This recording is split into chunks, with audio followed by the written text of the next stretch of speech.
अस्सलाम वालेकुम प्यारे बच्चों, आज 5वीं जमात के इंग्लिश के एक नए लेसन के साथ आपके सामने हाजिर हैं। ये वीडियो मुंबई महानगर पालिका के वर्चुअल क्लास की तरफ से पेश किया जा रहा है।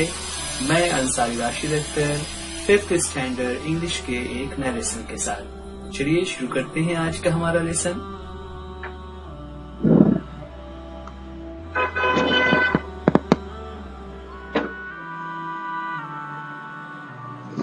बच्चों, आज 5वीं जमात के इंग्लिश के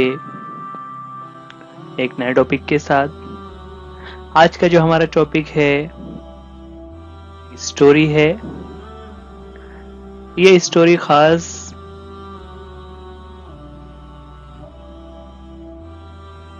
कॉमिक्स के फॉर्मेट में है। कॉमिक्स क्या होता है? कॉमिक्स दरअसल ऐसी स्टोरी होती है जिसमें कार्टून की शक्ल में कैरेक्टर्स हमारे सामने बने होते हैं और उनका डिस्क्रिप्शन नहीं होता, बल्कि वो कुछ डायलॉग्स कह रहे होते हैं जो उन्हीं कैरेक्टर्स के पिक्चर्स के साथ लिखे हुए होते हैं। तो इस तरह की जो स्टोरीज होती हैं उन्हें कॉमिक्स कहा जाता है। ये एक अलग किस्म का लिटरेचर है। जिस तरह हम पोएम, स्टोरीज, ड्रामे है ना, ये हम पढ़ते रहते हैं, वैसे ही यहाँ पर ये कॉमिक्स है। तो आप बच्चों को याद रखना रहेगा, कॉमिक्स यानी ऐसी स्टोरी जो आज हम देखने जा रहे हैं। स्टोरी का टाइटल है ट्रू फ्रेंड्स। ये हमारी बुक के पेज नंबर 22 पर है। ट्रू फ्रेंड्स यानी सच्चे दोस्त।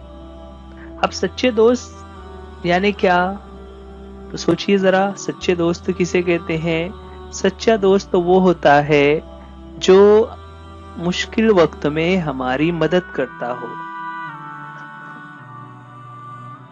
मदद करने से मुराद क्या कि हम अगर कोई उससे मदद चाहते हैं, जैसे सपोज आपका कोई दोस्त है, आपकी नोटबुक अगर कहीं पर गुम हो जाती नहीं है और आपको अपने नोटबुक कंप्लीट करना हो, तो आपका फ्रेंड उसकी नोटबुक आप दे देगा कि आप उसमें से देखकर नोटबुक कंप्लीट कर ले, तो वो हमारा दोस्त हो जाता है। ठीक है। लेकिन कुछ दोस्त ऐसे होते हैं जो मौका देखकर हमारी मदद नहीं करते, बल्कि वो कन्नी काट लेते हैं। तो ऐसे दोस्त सच्चे दोस्त नहीं होते। सच्चा दोस्त वो होता है जो मुश्किल वक्त में हमारी मदद करता है। तो हमारी क्लास में भी हमारे बहुत सारे दोस्त होते हैं। उन दोस्तों में कुछ हमारे जो दोस्त होते हैं वो बहुत क्लोज फ्रेंड्स होते हैं, और उसमें से कभी कभी जब कोई मौका आता है तो हमें मालूम पड़ता है कि हमारा सच्चा दोस्त कौन है। यहाँ पर ऐसी ही स्टोरी आपके तरह के ही कुछ स्टूडेंट्स हैं, और उन स्टूडेंट्स में जो दोस्ती है उसके ताल्लुक से यहाँ पर इस स्टोरी में बताया हुआ है। तो चलिए देखते हैं किस तरह से स्टोरी है और उसमें कौन कौन से हमारी स्टोरी, जिससे पहले इंस्ट्रक्शन लिखा हुआ है, look at the pictures, listen carefully and read aloud. ठीक है। अभी यहाँ पर चूंकि आप अपने घरों पर हैं, इसलिए आपको रीड अलाउड नहीं करना रहेगा। आप सिर्फ केयरफुली उसको लिसन करेंगे और साथ में जो पिक्चर्स आ रही हैं उसको देखते जाएंगे। और साथ ही आप हमारी जो टेक्स्ट बुक है उसको भी सामने रखेंगे, तो उसमें आपको और आसानी से समझ में आ जाएगा कि किस तरह से स्टोरी को पढ़ा जाएगा और कॉमिक्स को कैसे पढ़ा जाता है। कॉमिक्स के बारे में एक बात हमेशा ध्यान रखेंगे, कॉमिक्स में जो कैरेक्टर्स बने होते हैं उसमें एक एक सीन को कभी कभी छोटे छोटे बॉक्सेस में रखा जाता है। आपको उन बॉक्सेस को लेफ्ट से राइट की तरफ पढ़ना होता है। तो चलिए शुरुआत करते हैं आज का हमारा टॉपिक ट्रू फ्रेंड्स। स्टोरी शुरू होती है, देखिए यहाँ पर जैसे ये एक हमने उसमें से इमेज लिया हुआ है, इसमें 3 जगहों पर कुछ राइटिंग वर्क है। तो सबसे पहले जो ऊपर लिखा हुआ है, जो कॉल बॉक्स में नहीं लिखा हुआ है ना, डायलॉग बॉक्स में नहीं लिखा हुआ है, पहले वो इंस्ट्रक्शन हमें पढ़ना है, उसके बाद जो डायलॉग से लिखे हुए हैं उसे हमें लेफ्ट की तरफ से शुरू करना होगा। यानी ये जो दोनों डायलॉग्स हैं उसमें पहले हम लेफ्ट में जो नीचे लिखा हुआ है वो पढ़ेंगे और फिर सेकंड जो डायलॉग है वो उसके बाद पढ़ा जाएगा। इस तरह कॉमिक्स की स्टोरी आगे बढ़ती है। ठीक है, चलिए पहले हम स्टोरी पढ़ते हैं, उसके मीनिंग को समझते हैं और साथ ही साथ हम ये भी देख रहे होंगे कि किस तरह कॉमिक्स को पढ़ा जाता है। पहले इंस्ट्रक्शन से हैं ऊपर के अमन was in college. He had many friends, but his best friend was Raunak. Okay, Aman की स्टोरी है कि अमन was in college ना, अमन कॉलेज में पढ़ता था, वो एक स्टूडेंट था कॉलेज का। और जिस तरह हम स्कूल में पढ़ते हैं तो हमारे बहुत सारे फ्रेंड्स हो जाते हैं, तो ही हैड मेनी फ्रेंड्स, उसके बहुत सारे फ्रेंड्स थे, but his best friend was Raunak, Raunak उसका बेस्ट फ्रेंड था, है ना। तो हमारा भी ऐसा होता है कि क्लासरूम में जितने भी स्टूडेंट्स होते हैं वो सब हमारे दोस्त होते हैं, लेकिन कुछ ऐसे दोस्त होते हैं जो हमारे बेस्ट फ्रेंड्स होते हैं। उसका डायलॉग लिखा हुआ है जहां पर अमन जो है वो कहता है हेलो रौनक, यानी अपने फ्रेंड रौनक से कह रहा है हेलो रौनक। तो रौनक उसे जवाब दे रहा है, रौनक जो ग्रीन टी शर्ट और ब्लू पैंट में है ना। तो वो कहता है hello Aman, let's go home in my car. Raunak ने क्या कहा, hello Aman, let's go home in my car, कि चलो मेरी कार में हम लोग घर चले जाएंगे।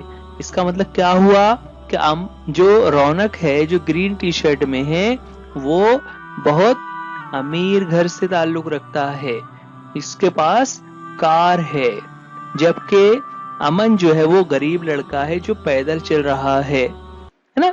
लेकिन इसके बावजूद वो दोनों बेस्ट फ्रेंड्स हैं। तो स्टोरी क्या शुरू हुई कि रौनक ने अमन से कहा कि चलो मेरी चलते हैं, यानी मैं तुम्हें घर छोड़ देता हूं। उन्हीं की क्लास में एक लड़का है जिसके बारे में बता रहे कि Munna was in the same class ना। जो ये येलो टी शर्ट में लड़का नजर आ रहा है ये मुन्ना है, वो भी उसी क्लास में पढ़ता है। तो अब देखिए यहाँ पर जो डायलॉग बॉक्स है उसमें एरो का निशान नहीं बना हुआ है, बल्कि एक छोटा सा सर्कल उसके बाहर दिखाई दे रहा है।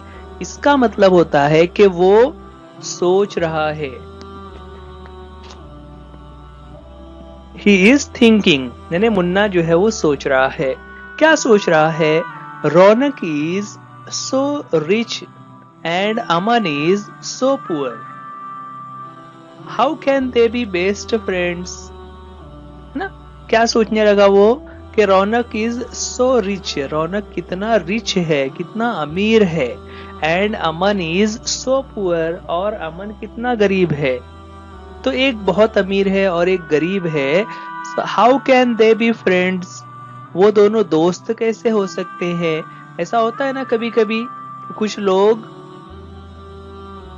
दौलत को देखकर दोस्ती करते हैं, लेकिन हम स्कूल में जब आते हैं तो हम कभी भी किसी दोस्त के बारे में ये नहीं देखते कि वो कहाँ रहता है, उसका घर कैसा है, वो कितना अमीर है या गरीब है, हम ये नहीं देखते। हम साथ में रहते हैं, साथ में पढ़ाई करते हैं और उसी लिहाज से हम दोस्ती भी करते हैं, हम अमीर गरीब नहीं देखते।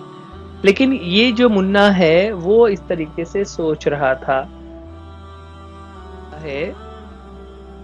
अमन fell ill, he didn't go to college for 3 days, है ना। अब वहां पर एक वाकया क्या हुआ कि अमन फेल इल, फेल इल का मतलब होता है बीमार हो जाना, कि अमन जो है वो बीमार हो गया और बीमारी की वजह से ही didn't go to college for 3 days, 3 दिन तक वो कॉलेज नहीं गया, है ना। ही डिडंट गो, वो कॉलेज नहीं जा सका, बीमारी की वजह से वो 3 दिन कॉलेज नहीं गया।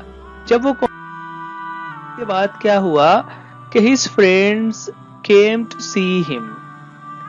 चूंकि वो बीमार है तो उसके जो दूसरे कॉलेज के फ्रेंड्स हैं वो सब उसको देखने के लिए घर पर आए हैं ना। ऐसा होता है ना, जब कोई बीमार हो तो उसको देखने के लिए घर पर जाते हैं ना, उसकी इयादत करने जाते हैं। फिर तो his friends came to see him, वो लोग उसके घर पर उसको देखने के लिए गए। और फिर उन दोस्तों ने पूछा how are you Aman, get well soon, है ना। जब हम किसी बीमार से मिलने जाते हैं तो हम पूछते हैं कि आप तबीयत कैसी है। और ये जो लिखा हुआ है ना गेट वेल सून, ये एक तरीके की दुआ होती है जिसे हम मरीज के लिए कहते हैं कि तुम जल्द ही ठीक हो जाओगे ना। इस तरीके के दुआइया कलमात है जो इंग्लिश में कहे जाते हैं। सो यहाँ पर भी उसके फ्रेंड्स ने वही कहा गेट वेल सून। अब वो जो मुन्ना है देखिए वो फिर से सोच रहा है। वो क्या सोच रहा है, आई डोंट सी रौनक, है ना। देखिए अमन और रौनक दोनों दोस्त हैं। रौनक बहुत अमीर है, अमन गरीब है। तो जब अमन बीमार हुआ है तो रौनक उसको देखने के लिए क्यों नहीं आया। वो मुन्ना यही सोच रहा था, I don't see Raunak.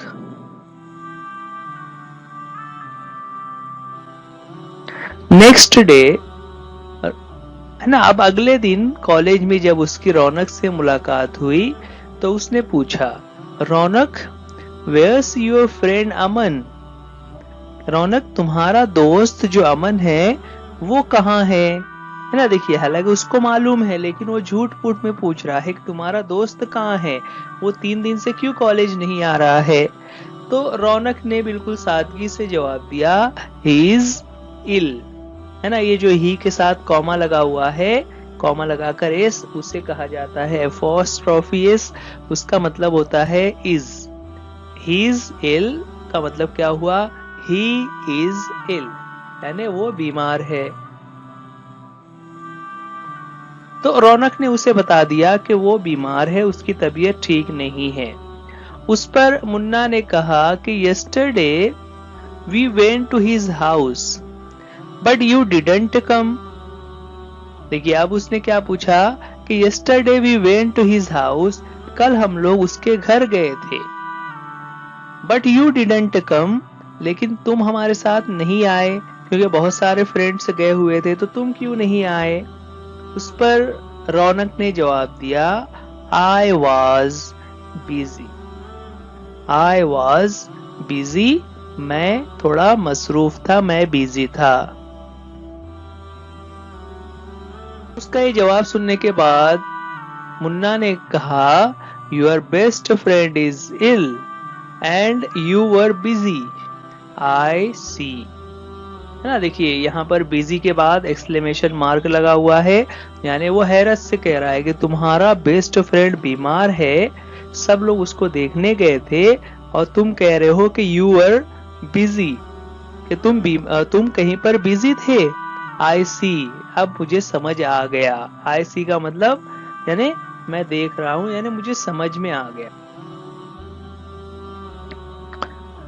Anyway you can not be good friends, है ना। आगे उसने और क्या कहा, you can not be good friends anyway, है ना। एनीवे जाने फिर भी, you can not be good friends, तुम दोनों अच्छे दोस्त नहीं हो सकते। तो उस पर रौनक ने थोड़ा हैरत से पूछा व्हाई, हम लोग क्यों अच्छे दोस्त नहीं, है ना, क्योंकि दोनों बेस्ट फ्रेंड्स हैं। तो वो पूछ रहा है क्यों ऐसा कह रहे हो।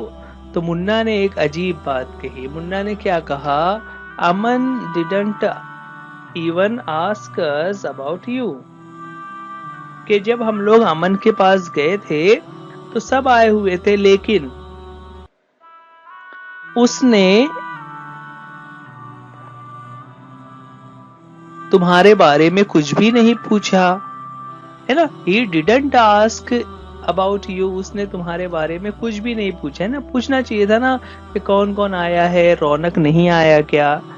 तो उसने तो तुम्हारे बारे में कुछ पूछा ही नहीं, तो तुम्हारा कैसे बेस्ट फ्रेंड हो गया? तो उस पर रौनक ने जवाब दिया, दैट्स ऑलराइट। ना, दैट्स ऑलराइट का मतलब क्या होता है? कोई बात नहीं, यानी इसमें बुरा मानने वाली कोई बात नहीं है। मैं उसके इस बात से बुरा नहीं मान रहा हूं कि उसने मेरे बारे में क्यों नहीं पूछा।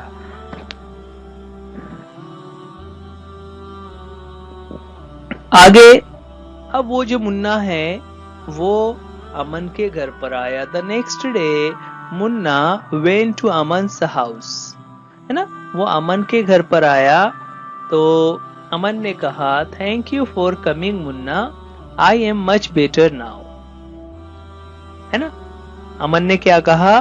थैंक यू फॉर कमिंग, तुम यहाँ पर मुझसे मिलने के लिए आए ना, तो उसके लिए थैंक यू। और थैंक यू के साथ उसने क्या कहा?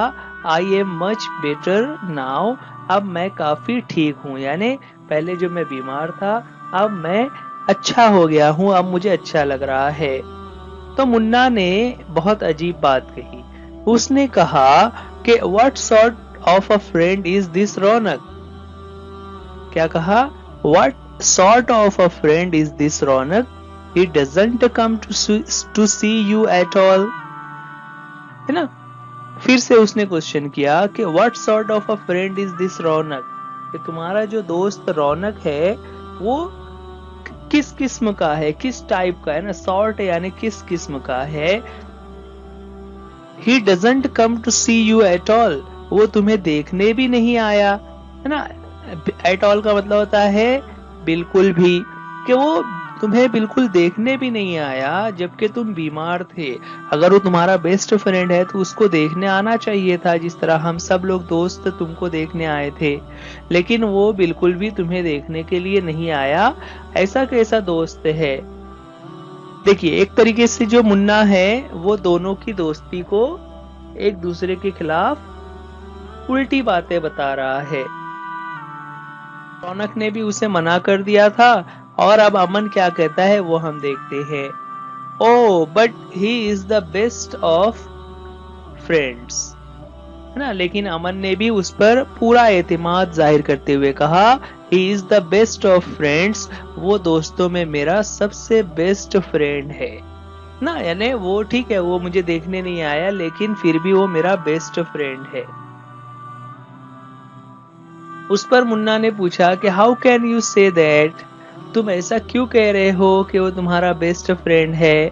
उस पर अमन ने कहा, कम I'll शो यू। है ना, आई के साथ ये जो डबल एल लगा हुआ है वो होता है आई विल शो यू, लेकिन उसको मिलाकर इस तरह से कॉन्ट्रैक्टेड फॉर्म में लिखा जाता है I'll शो यू। उसका मीनिंग वही रहता है कि आओ मैं तुम्हें बताता हूँ।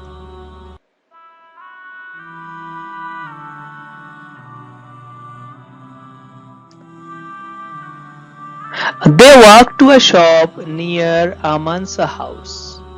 ठीक है, अमन ने मुन्ना को अपने साथ लेकर बाहर जब आया तो they walk to a shop near Aman's house, Aman के घर के पास एक शॉप है, वो लोग चलते हुए उस दुकान के पास पहुंचे। अब जब उस दुकान ने क्या देखा कि what a rich boy like Raunak working in a shop,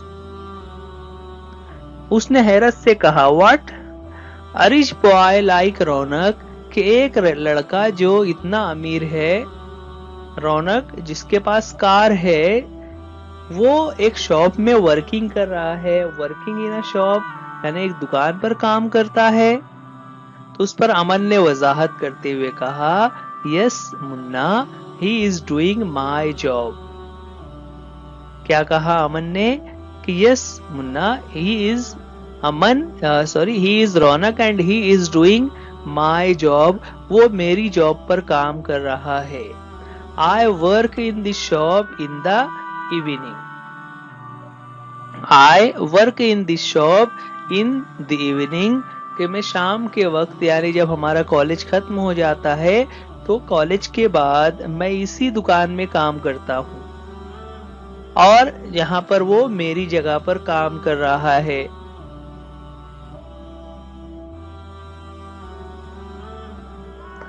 उस पर अमन ने और थोड़ी वजाहत करते हुए कहा कि when I fell ill, the shopkeeper said, है ना, जब मैं बीमार पड़ा था तो शॉपकीपर ने कहा था। शॉपकीपर ने क्या कहा, तो उसका जुमला इस तरह से बैकग्राउंड में दिखाया हुआ है कि if you don't come to work I will give your job to some other boy ना। उस शॉपकीपर ने, दुकान वाले ने अमन को बीमार होने के बाद क्या धमकी दी थी कि अगर तुम काम करने नहीं आओगे so I will give your job to some other boy, मैं किसी और लड़के को जॉब दे दूंगा, यानी तुम्हारी जगह पर मैं किसी और को काम पर लगा लूंगा। अब अमन जो कि पहले ही गरीब है, अगर उसकी जॉब चली जाएगी तो उसके लिए तो बहुत ही मुश्किल मकाम होता। ऐसे में उसका जो बेस्ट फ्रेंड है रौनक, उसने एक दिन उसे कहा, don't worry Aman, I will do your work for you, you can go back to work when you are better, go home and rest. देखिए किस तरह से रौनक ने अपने दोस्तों को समझाया कि डोंट वरी अमन, कि तुम बिल्कुल भी फिक्र मत करो, परेशान मत हो, I do your work for you, तुम्हारी जगह पर मैं काम कर लूंगा तुम्हारे लिए। You can go back to work, और तुम वापस काम पर आ जाना, व्हेन यू आर बेटर, जब तुम अच्छे हो जाओगे, जब तुम्हारी तबीयत अच्छी हो जाएगी तो तुम दोबारा काम पर आ जाना। साथ ही उसने कहा गो होम एंड रेस्ट, कि अब तुम घर जाओ और आराम करो, तुम्हारी तबीयत खराब है इसलिए तुम जाकर आराम करो। और इस तरह जब अमन अपने घर पर बीमारी की हालत में आराम कर रहा था, रौनक उसकी जगह पर दुकान में काम कर रहा था। देखिए यहाँ पर कुछ लिखा हुआ नहीं है, लेकिन उस पिक्चर को देखकर हमें समझ आ जाता है कि पिक्चर में क्या बताया जा रहा है। तो इस तरह अमन की जगह पर था। अब आगे स्टोरी क्या बता रहे हैं कि Raunak comes out of the shop, Raunak comes out of the shop, Raunak उस दुकान के बाहर आया। जब वो बाहर आया तो वो इन दोनों के पास आ गया और उसने आते ही कहा, hello Munna, here is your money Aman, है ना। उसने पहले मुन्ना से कहा हेलो और फिर अमन से कहा कि हियर इज यूर मनी, ये रहे तुम्हारे पैसे। किस चीज के पैसे, वो जो दुकान में काम कर रहा था तो उसकी जो तनख्वाह हुई थी, क्योंकि वो अमन की जगह पर काम कर रहा था इसलिए उसने कहा कि ये लो तुम्हारे पैसे। अब अमन ने कहा but you did the work Raunak, कि रौनक मेरी जगह पर तुम काम कर रहे थे ना, तो ये पैसा मैं कैसे ले सकता हूँ, ये पैसा तुम्हें ही लेना चाहिए।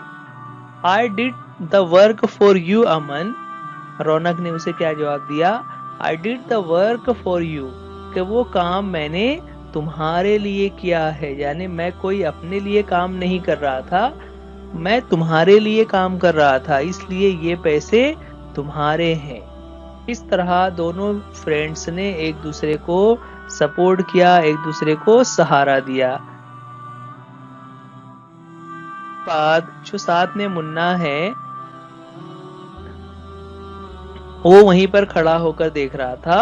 अमन ने कहा कि नाउ आई एम बेटर, कि अब मेरी तबीयत ठीक है, I will go back to work tomorrow, कल से मैं काम पर लौट आऊंगा। यानी वो रौनक को कह रहा है कि अब तुम मेरी जगह पर काम मत करना, अब मैं ठीक हो गया हूँ, अब मैं काम पर आ जाऊंगा। मुन्ना ने जब दोनों की ये बातें सुनी तो उसने कहा thank you Raunak, you have shown me what true friendship is, है ना। कि उसने पहले तो रौनक का शुक्रिया अदा किया, थैंक यू रौनक, और फिर बताया कि you have shown me what true friendship is, कि सच्ची दोस्ती क्या होती है। तो ये थी हमारी स्टोरी जिसमें 3 कैरेक्टर्स थे, अमन, रौनक जो दोनों बेस्ट फ्रेंड हैं, और उनका तीसरा दोस्त है मुन्ना जो दोनों की दोस्ती को शक की नजर से देख रहा था, लेकिन लास्ट में दोनों ने उसको साबित कर दिया कि वो दोनों बेस्ट फ्रेंड्स क्यों हैं। तो ये एक तरीके से एग्जाम्पल हमारे सामने है कि हमें भी अपने दोस्तों को इसी तरह से सपोर्ट करना चाहिए, हमें उनकी मदद करनी चाहिए और अगर उन्हें कोई दुश्वारी आ जाए तो उनको सहारा भी देना चाहिए। उसके बाद ये तो हो गया हमारा आज का comic story true friends. Story के बाद यहाँ पर कुछ एक्टिविटीज है, उसे हम देख लेते हैं। बहुत सारी एक्टिविटीज हैं जिसमें से हम ये एक्टिविटी लेंगे जो 5वें नंबर पर है। क्वेश्चन दिया हुआ है fill in the appropriate dates and days. 2 column बने हुए हैं, एक में डेट्स हैं एक में डेज हैं। तो चलिए एक एक करके हम कॉलम्स लेते हैं। पहला कॉलम हमारे सामने है डेट्स वाला, जिसमें नीचे 3 वर्ड्स लिखे हुए हैं, यस्टरडे, टुडे, टुमारो। और नीचे 3 रोज हैं जिसमें एक एक डेट लिखी हुई है, जहां पर हमें यस्टरडे, टुडे और टुमारो के हिसाब से उसे लिखना है। ठीक है, चलिए फर्स्ट लाइन अगर हम देखें तो फर्स्ट लाइन में लिखा हुआ है टुडे के कॉलम में 30 अप्रैल। 30 अप्रैल यानी अगर हम यस्टरडे मतलब उससे पहले क्या दिन तारीख रही होगी, उससे पहले की डेट रहेगी 29 अप्रैल। 29 अप्रैल, 30 अप्रैल। अब 30 अप्रैल के बाद टुमारो यानी नेक्स्ट डे क्या डेट होगी, तो अप्रैल का जो मंथ होता है उसमें 30 डेज होते हैं। उसके बाद का जो नेक्स्ट डे होता है वो होता है 1 मई, है ना, यानी मंथ जो है वो चेंज हो जाता है और मई का महीना शुरू हो जाता है। सेकंड रो में हम आएंगे,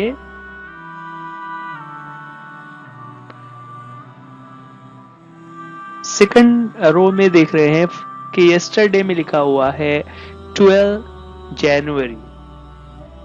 कल अगर 12 जनवरी था तो आज क्या डेट होगी, इट इज 13 जनवरी ना। और फिर 30 जनवरी के बाद टुमारो 14 जनवरी। इस तरह से 12, 13, 14 जनवरी। इसी तरह लास्ट वाले रो में टुमारो में लिखा हुआ है 7 सितंबर। तो 7 सितंबर, तो टुडे क्या रहेगा 6 सितंबर और यस्टरडे क्या रहेगा 5 सितंबर। तो इस तरह से हो जाता है यस्टरडे 5 सितंबर, टुडे 6 सितंबर और टुमारो 7 सितंबर ना। तो ये हमारा कॉलम था डेट्स वाला, जहां पर हमने ये डेट्स लिखी। अगला जो कॉलम है उसमें भी उसी एक्टिविटी को दिया हुआ है, जहां पर हमें डेज ऑफ द वीक को फिल करना है। उसमें भी उसी तरह 3 कॉलम है, यस्टरडे, टुडे, टुमारो, और नीचे हर रो में एक एक डे का नाम लिखा हुआ है। पहली लाइन से अगर शुरू करें तो पहली लाइन में टुडे में लिखा हुआ है मंडे। तो मंडे से पहले वाला दिन यस्टरडे हो जाएगा तो हो जाता है संडे, और मंडे के टुमारो यानी नेक्स्ट डे हो जाता है ट्यूसडे। Sunday, Monday, Tuesday. इसी तरह नेक्स्ट रो में लिखा हुआ है वेनसडे, है ना। वेनसडे के बाद नेक्स्ट क्या आ जाता है थर्सडे, ये टुडे में हो जाएगा। और टुडे थर्सडे अगर है तो टुमारो क्या होगा फ्राइडे, राइट। अब टुमारो सैटरडे लिखा हुआ है तो टुडे में क्या रहेगा फ्राइडे और यस्टरडे थर्सडे हो जाएगा। इस तरह से थर्सडे, फ्राइडे, सैटरडे। इस तरह से ये जो हमने यहाँ पर लिखा हुआ है यस्टरडे, टुडे, टुमारो, उसके लिए बच्चों दूसरा भी वर्ड यूज किया जाता है। जो टुडे है उसे हम प्रेजेंट कहते हैं, जो यस्टरडे है उसे हम पास्ट कहते हैं, और जो टुमारो है उसे हम फ्यूचर कहते हैं। तो yesterday, today, tomorrow.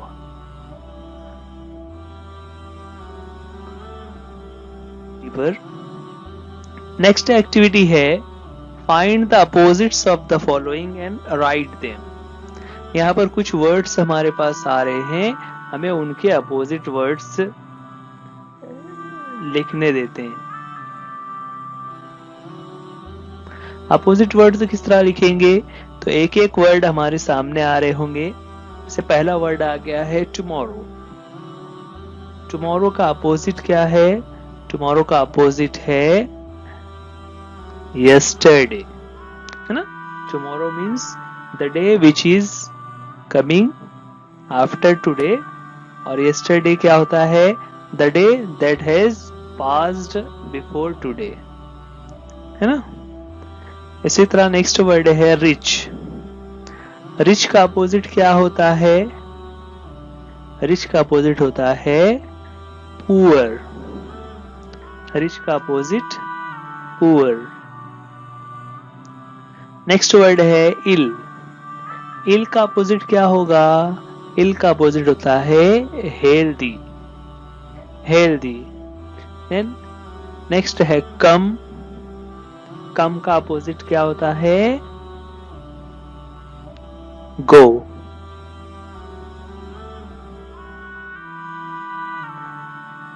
Then last word है वर्क। वर्क का अपोजिट क्या होगा, वर्क का अपोजिट होता है रेस्ट। तो ये अपोजिट वर्ड से हैं बच्चों, आपको ये अपने नोटबुक में लिखना है, और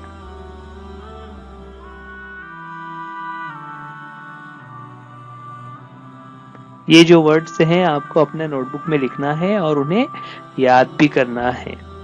ओके, चलिए आगे बढ़ते हैं। इस एक्टिविटी में आपको क्या करना है, ऊपर इंस्ट्रक्शन लिखे हुए हैं। Complete the following using any suitable options from those given below ना। यहाँ पर ऊपर हमारे पास जो सेंटेंसेस हैं वो इनकम्प्लीट हैं। नीचे वाले बॉक्स में जो वर्ड्स लिखे हैं हमें उनकी मदद से सेंटेंस पूरा करना है। ओके, चलिए पहला देखते हैं हम। आई डोंट के साथ यहाँ पर अगर हम लगा दें I don't watch TV.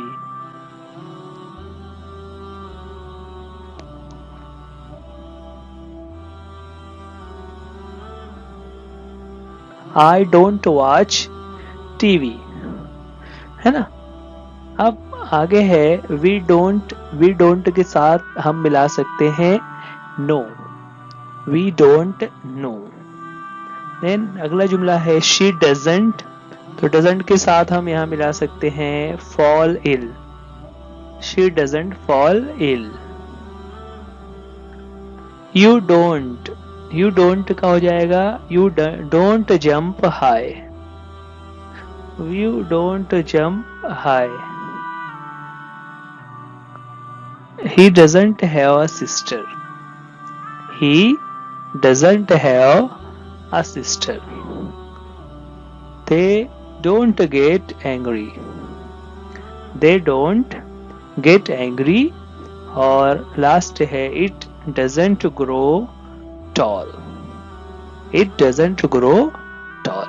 देखिए बच्चों, ये जो एक्टिविटी हम यहाँ कर रहे हैं आपके लिए एक होमवर्क ये रहेगा कि आप इन सेंटेंसेस को अपने नोटबुक में लिखिए और उसका मीनिंग अपने टीचर से या किसी और से पूछकर उसका मीनिंग उर्दू में उसके सामने लिखिए। ये आपके लिए होमवर्क रहेगा, आप इसको ध्यान से कीजिए।